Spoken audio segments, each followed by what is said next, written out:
Hello बच्चों, let's see this question and here this question से fill in the blanks. आपको यहाँ पर 3 स्टेटमेंट दी हुई हैं। आपको इन तीनों स्टेटमेंट में जो है वर्ड फिलिंग करके क्या करना है, इनको कंप्लीट करना है। तो वन बाय वन हम डिस्कस करते हैं।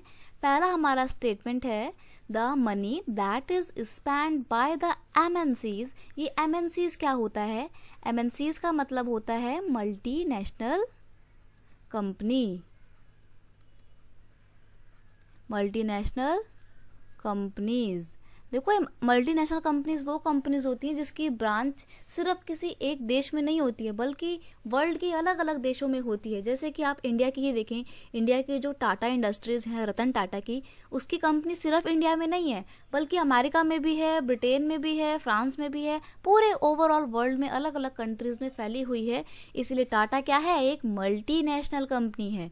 तो ये जो मल्टीनेशनल कंपनी होती हैं, the money that is spend by the MNC to buy asset such as land, building, machines and other equipment is called dash। तो एमएनसी जब जमीन खरीदती है, बिल्डिंग्स लगाती है, अपनी मशीनों वगैरह को खरीदती है, अदर इक्विपमेंट्स को परचेज करती है, उसके ऊपर खर्चा करती है, तो ये सब चीज़ें क्या कहलाती हैं?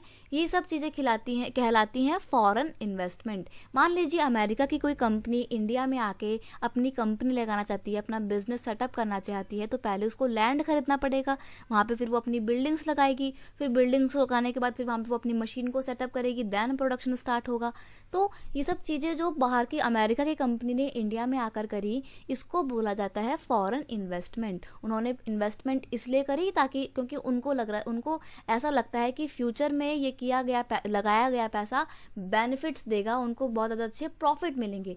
तो बाहर की कंपनी जब आके कोई पैसा लगाती है हमारे देश में तो उसको बोला जाता है फॉरेन इन्वेस्टमेंट। लेकिन अगर इंडिया की ही कंपनी इंडिया के अंदर ही अपना कोई बिजनेस सेटअप करती है और पैसा लगाती है, इन्वेस्टमेंट करती है, तो उसको फॉरेन इन्वेस्टमेंट नहीं बोला जाता है, उसको सिर्फ इन्वेस्टमेंट बोलते हैं।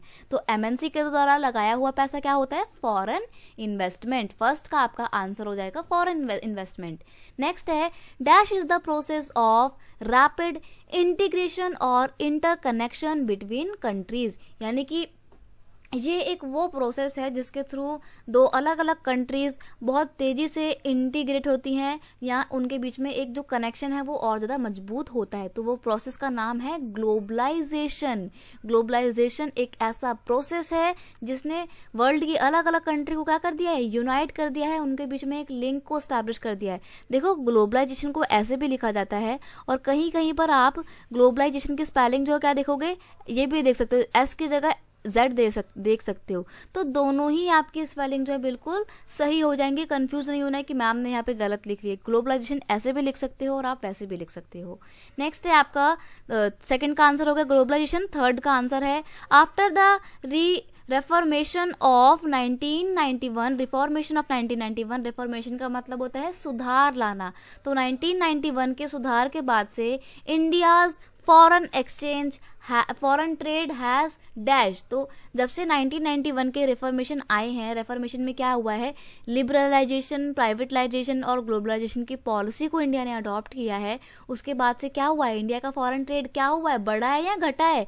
तो वो बहुत तेजी से बढ़ा है, इसलिए आएगा यहाँ पे इट हैज इंक्रीज रैपिडली। ये बहुत तेजी से बढ़ा है। तो थर्ड का आपका आंसर हो जाएगा इंक्रीज रैपिडली। तो ये थे आपके इन तीनों स्टेटमेंट के सही answer. I hope you understand it well. Best of luck.